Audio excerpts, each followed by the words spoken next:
Inaresto ulit ang vlogger na si Diwata dahil sa umunoy paglabag sa kanyang negosyo. Ang detalye sa Express Report ni Dave Abuel. Naiyak ako, sorry. Hindi napigilang maging emosyonal ni Deo Balbuena o mas kilala bilang social media personality na si Diwata nang makausap ng News 5. Si Diwata kasi nakulong ulit dahil umano sa non-compliance nito sa negosyong Parisan sa Pasay. Nagnegosyo ako ng Paris.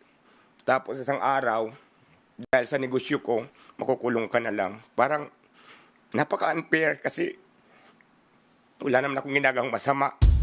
February 4 nang mag-post sa Facebook si Diwata. Kwinento niya na bigla na lang daw siyang inaresto nang walang sabpina man lang. Hindi man lang ako nakatanggap ng subpina na may warrant na agad. Alam mo kung anong reklamo, anong complainant ko? Isang ahensya ng gobyerno, hindi daw compliance. Ang masaklap daw, inutang na niya ang halos 50,000 na pangpiyansa sa kanyang abogado. Nang tanungin ng News 5 ang abogado ng social media personality, matipid ang kanyang sagot.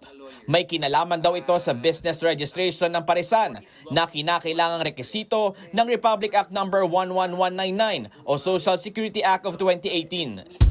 We have yet to check what was the information all about. There's a pending case already, pending before the Regional Trial Court of Quezon City. So all of the defense or all of the prosecution shall be discussed in that particular forum.